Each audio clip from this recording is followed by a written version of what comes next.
Stick around because today we're going to talk about describing your main character and how you can do it without boring your audience. What's up guys, my name is Brandon McNulty. I'm a writer, I'm the author of Bad Parts, and welcome to my writing channel.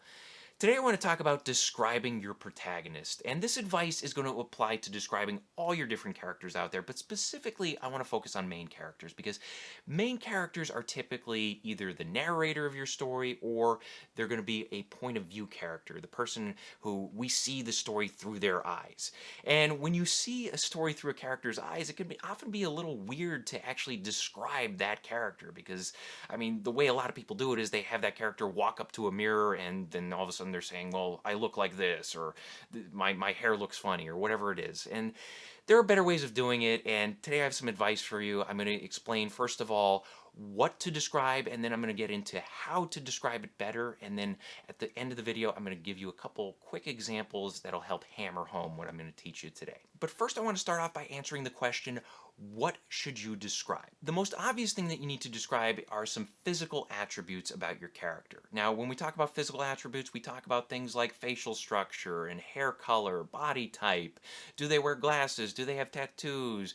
Do they have any scars? Anything that tells us something about them? And those are all great. Those are great physical attributes, but those are just the ones that we can see. You also need to remember that there are 4 other senses. We can also hear your main character. Does your character speak in a booming tone, or do they speak in a quiet whisper? Does your character have an accent? Things like that. You can also ask yourself the question, what does your character smell like? Do they wear cologne or perfume? Do they smell of strawberry shampoo? Do they smell like they just crawled out of a grave? All these questions are valid. Keep them in mind. Smells are important.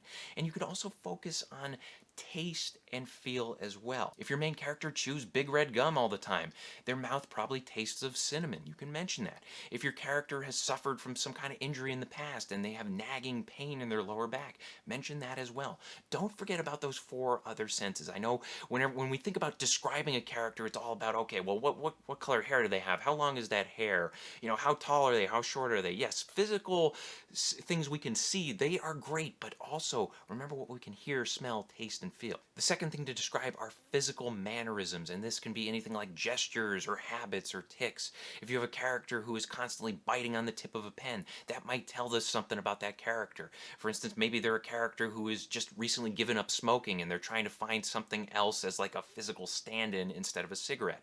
You might also have a character who is constantly scratching at different parts of themselves. Maybe they're scratching at their beard because they're anxious. Maybe they're scratching at their stomach because they have a disease they don't even know about. There's a lot of different possibilities, and whenever you have characters who have different mannerisms, that can also signal their energy. How energetic are they, or are they slumping, or are they just kind of, dragging themselves along? It's good to mention these things early on when you are first describing a character, so don't forget about it. And then the third thing you can describe is the scene around your main character, and this includes the setting as well as the other characters that may be present.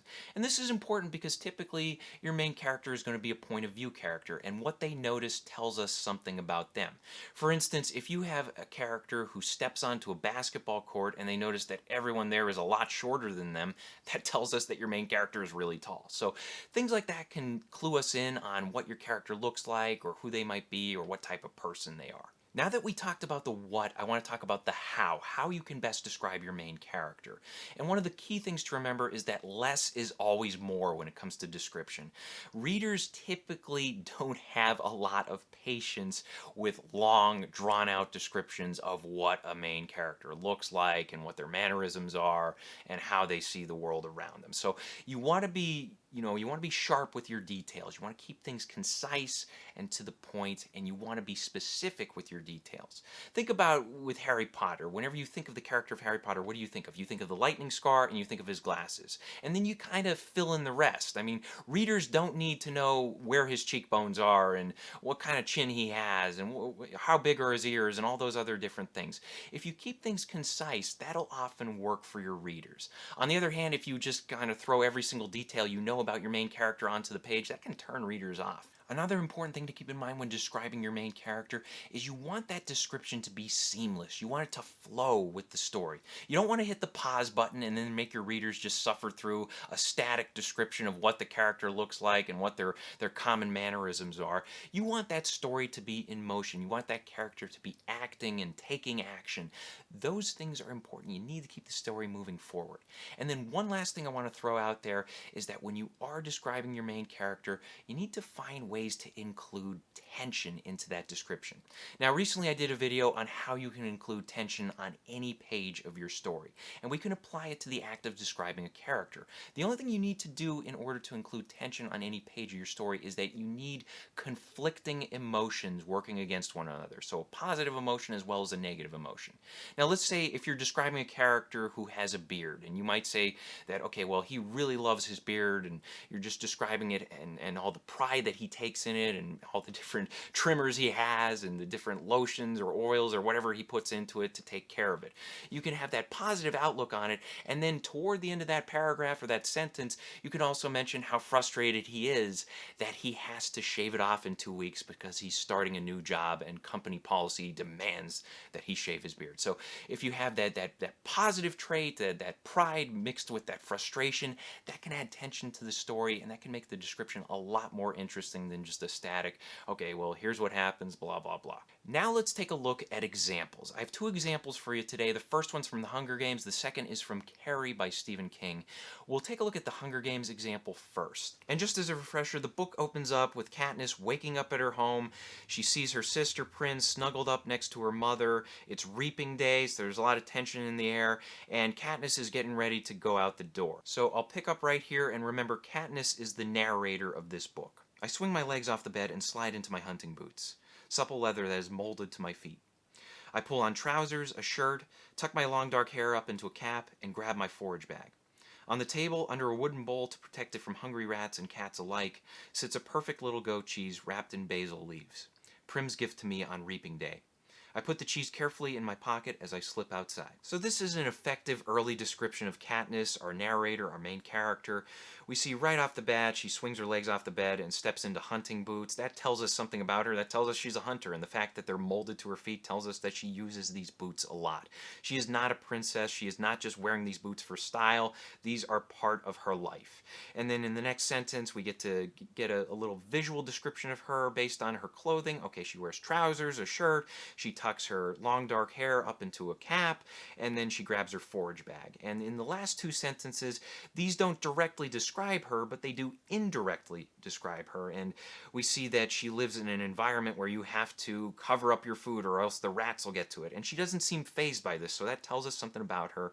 And then in the last sentence, that mention of Prim's gift to me, that signals a sisterly bond. We get the sense that she cares about her sister. She's a caring sister.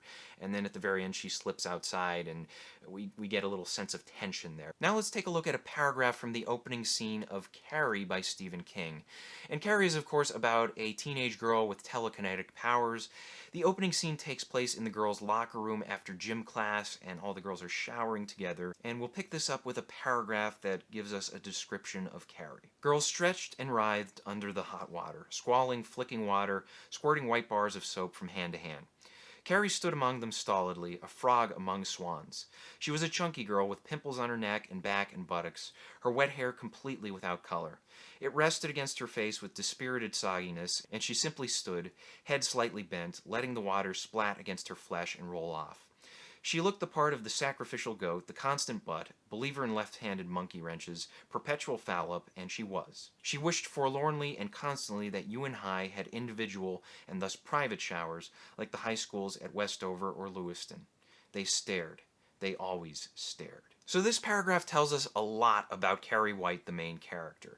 We get the scene set with girls showering, and Carrie is standing among them, a frog among swans. That is a powerful analogy right there. That tells us instantly that she is an outcast, that she is not very good looking. And then Stephen King gives some specific details in the next sentence. Chunky girl, pimples on her neck, back, and buttocks, wet hair completely without color. We get the sense this is not a pretty girl. And we also get to see one of her mannerisms as she stands there with with her head slightly bent. We get the sense that she stands like this a lot. She doesn't seem like a very confident person. And then toward the end of this paragraph, the setting is described, and we see that she wishes that they had private showers like they do at other high schools. This tells us that Carrie just doesn't want to be seen. She just wants to be ignored. She doesn't want people staring at her. And of course, people are staring at her, and she feels threatened by them. So I hope this helps. The important thing to remember is that there is more to describe about your main character than just what they look like. You have 4 other senses to work with. You can also describe mannerisms, or you can describe the setting and other characters around them, and that can clue us in on what your main character looks like, as well as who your main character is as a person. And also remember, you want to keep your descriptions as concise as possible. You want to use specific details. You want things to be seamless, and you want to include tension, because we love tension. Question of the day: what is one specific detail about the main character in your work in progress? Let us know in the comments section below. Thank you guys for watching. If you want to support the channel, please pick up a copy of Bad Parts if you haven't already. Also, be sure to check out my other videos. Hit the like and subscribe buttons for me. Share this video with a friend. And as always, remember to keep on writing.